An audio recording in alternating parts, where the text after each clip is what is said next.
Hello everyone, আমি গীতাঞ্জলি আপনাদের জন্য নিয়ে এলাম ছোট একটা ব্লগ ভিডিও নিয়ে। আমি সারাদিন কি কাজ করি তাই ভিডিওর মাধ্যমে শেয়ার করার চেষ্টা করছি।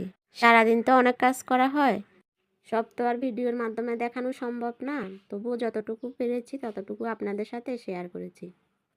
আপনারা কেমন আছেন? নিশ্চয়ই অনেক ভালো আছেন, আমিও ভালো আছি। এই তো আমি সকালবেলা ঘুম থেকে উঠে পূজা দেওয়ার চেষ্টা করি। পূজা দেওয়ার পরে নাস্তা বানাতে আসি। নাস্তাতে সব সময় আমি রুটি বানাই। রুটিটা আমি গরম জল দিয়ে করি যাতে অনেক সফট হয়। কালকের কিছু তরকারি ছিল, ওই তরকারিটা দিয়ে রুটি দিয়ে দিয়েছি। আজকে আর বেশি কিছু করি নাই। এই তো তারপর আমি চা বানাতে আসলাম। চা বানাতে এসে দেখি দুধ পাউডারের বয়ামে দুধ পাউডার শেষ হয়ে গেছে, তা আবার ঢেলে নিলাম। কিছু বাজার আনা হয়েছে, ওগুলো আবার গুছিয়ে রাখলাম। বাজারগুলো গোছানো হয়ে গেলে মেয়েকে ঘুম পাড়াবো, ওই জন্য বিছানাটা একটু গুছিয়ে নিলাম। দুষ্ট বুড়িটা যদি ঘুম না যায় তাহলে কোনো কাজ হয় না আমার। ওই জন্য আগে ওকে ঘুম পাড়াবো, তারপর অন্য কাজ করব।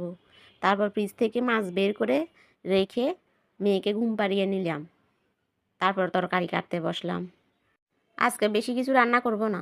আজকে রান্না করব ফুলকপি আর আলু দিয়ে ডিমের ঝোল আর ইলিশ মাছের মরিচ। ইলিশ মাছের মরিচ বলতে পচা ইলিশ যেগুলো থাকে ওগুলা আনা হয়েছিল অনেক আগে, ওগুলো ফ্রিজে ছিল, এখন ওটা মরিচ করতেছি। এই তো এবার তরকারি রান্না করতে চলে আসলাম। তেলের মধ্যে পেঁয়াজ আর তরকারিগুলো দিয়ে ডিমের তরকারিটা বসাচ্ছি।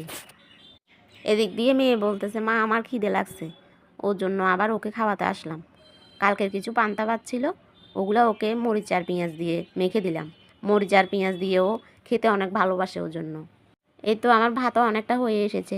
ছোট মেয়েটা এখনো পর্যন্ত ঝাল খেতে পারে না, ওর জন্য আলাদাভাবে তরকারি রান্না করতে হয়। ওর জন্য 2 রকমের ডাল, আলু আর ডিম দিয়ে ঘি দিয়ে আলাদাভাবে রান্না করতেছি। আর এদিক দিয়ে পচা ইলিশটা হালকা হলুদ দিয়ে সিদ্ধ বসাইছি। কিছুক্ষণ আগে ছোট মেয়েটা ঘুম থেকে উঠে গেছে, উঠে গিয়ে বোনের সাথে দুষ্টুমি করতেছে। এই তো আমার মেয়ের রান্নাটাতে জিরের গুঁড়ো দিয়ে নামিয়ে নিলাম। তারপর ইলিশ মাছের কাঁটাগুলো চালনি দিয়ে চেলে নিলাম। এই তো আমার সবগুলো রান্না হয়ে গেছে। এবার মেয়েদেরকে ভাত খাওয়াবো। প্রায় সবসময় দুজনকে খাওয়াই দিতে হয়। আজকে বড় মেয়েটা হাত দিয়ে খাচ্ছে, ছোটটাকে খাওয়াচ্ছি। আমার সারাদিনের কাজকর্ম আপনাদের কাছে কেমন লেগেছে তা ছোট্ট একটা কমেন্টের মাধ্যমে জানাতে ভুলবেন না। আপনাদের ছোট্ট একটা কমেন্ট আমাকে ভিডিও বানাতে উৎসাহিত করে। খাওয়া দাওয়া করার অনেকক্ষণ পরে কাপড় চোপড় নিতে আসলাম ছাদে। বিকেলবেলা ছাদের ভিউটা অনেক সুন্দর লাগে।